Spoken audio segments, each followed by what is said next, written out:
Caitlin Clark just made a huge move, and it could cost the Indiana Fever's Sophie Cunningham before the season even begins.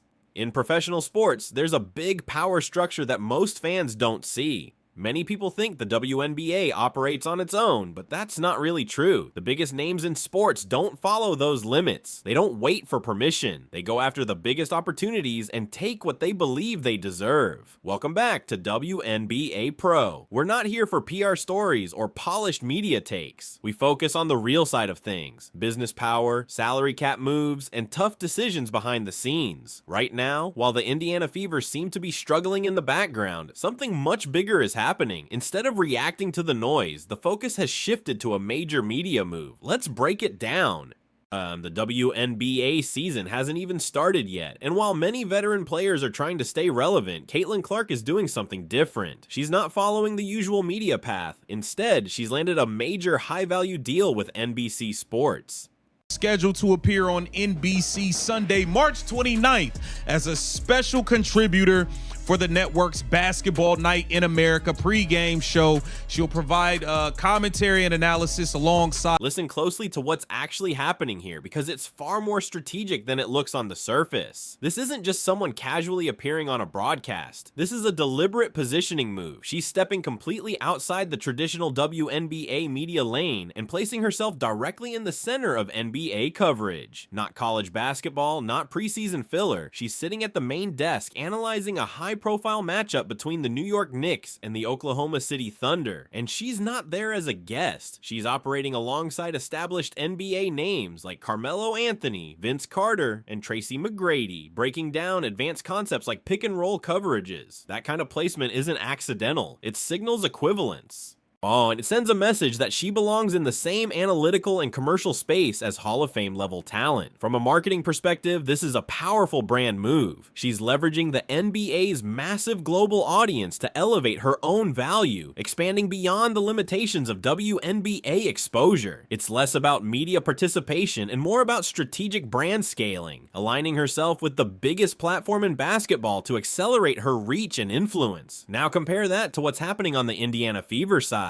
Head coach Stephanie White, meanwhile, is spending the offseason calling early round NCAA tournament games. That's a much smaller stage with far less visibility and impact. The contrast is hard to ignore. While the team's biggest star is expanding into the highest level of basketball media, the coaching presence is operating in a much more limited space. That gap highlights a broader imbalance in positioning and market leverage. At the same time, the Fever front office is dealing with a very real structural challenge. With the upcoming WNBA expansion draft, teams are required to protect only a limited number of players. That means Indiana, despite having one of the most valuable and high-attention rosters, will be forced to expose key contributors to new franchises in Portland and Toronto. So while their centerpiece player is increasing her market power and visibility, the organization itself is navigating a situation where it could lose valuable pieces. Put simply, one side is scaling up aggressively in the global spotlight, while the other is managing constraints and difficult roster decisions behind the scenes.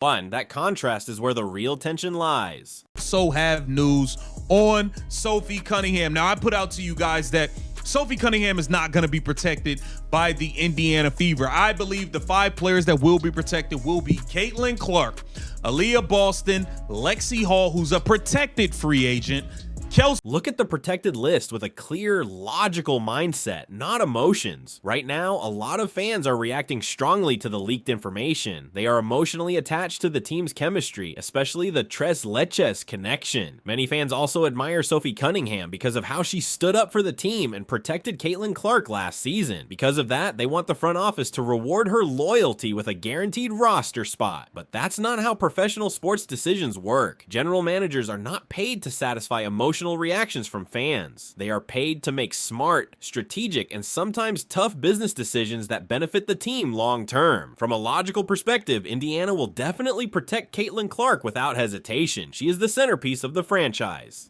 Aaliyah Boston will also be protected because of her major role, especially on defense. Kelsey Mitchell will likely be kept through the core designation rule, which allows the team to retain her rights. Lexi Hull is another logical choice because she is a valuable restricted free agent. And the final protection spot will most likely go to Malaya Timpson because she is on a rookie contract. When you break it down like this, it clearly leaves Sophie Cunningham unprotected. To fans, this feels like betrayal. It looks like the team is turning its back on a loyal and important player, but in reality, this decision is based on how contracts and rules work. Sophie Cunningham is entering the offseason as an unrestricted free agent. This is very important. It means she is not tied to Indiana and can sign with any team she wants.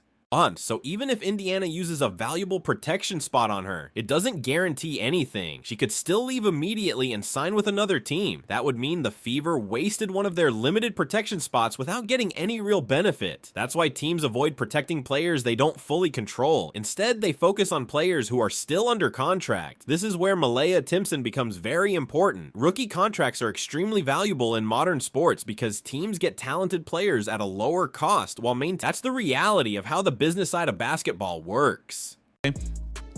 Also note is that the Fever can only give one core designation to a veteran this offseason and will almost certainly use that on Kelsey Mitchell. Therefore, if one of the two expansion teams were to use their pick on Cunningham, and thus give her the veteran Supermax contract.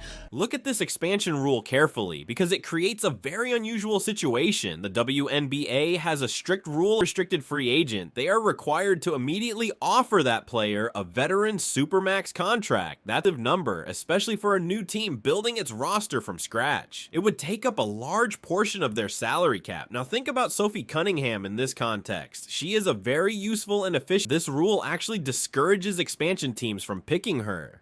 Even though Portland and Toronto will have strong financial, Fever front office understands this very well. By leaving her unprotected, they are taking a calculated risk. They know that the expansion teams are very unlikely to select her because of the financial consequences. In a way, they are daring those teams to make a costly mistake. This is a strategic move based on the rules, not emotion. However, getting through the expansion draft is only the first step. After the draft, the real challenge begins. Sophie Cunningham will become an unrestricted free agent, meaning she can sign with any team. At the same time, the league is entering a new financial phase. The updated collective bargaining agreement positioning. She built visibility, created strong chemistry with Caitlin Clark, and became a highly recognizable presence. Other teams noticed this. Now, many franchises may be interested in bringing her in, not just for her on-court role, but also for her energy, visibility, and impact on team culture.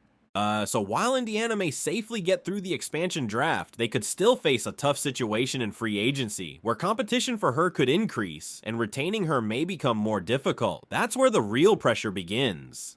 Energy into their own locker rooms come expansion draft. So, you know, there is a chance that the Indiana Fever could lose Sophie Cunningham on the open market, because if somebody jumps out the window and say, hey, we got $950K for you, I don't believe the Indiana Fever can pay her that much. They might top out at 600, 650, and The reality is simple. Indiana is heading toward a serious bidding war for Sophie Cunningham. They might value her around $600,000, but if another team offers $900,000, this puts the Fever in a tough spot. If they let her walk, fans and the team could react badly, but if they overpay, they risk damaging their future financially. It's a lose-lose situation. While all this pressure builds, Caitlin Clark isn't worried. She's focused on bigger opportunities, even appearing on national TV and growing her influence beyond the WNBA. It shows that her value goes beyond the league itself. Right now, Indiana is trying to survive in a more aggressive financial environment. While their biggest star is already operating on a high, more money, more pressure, and tougher decisions.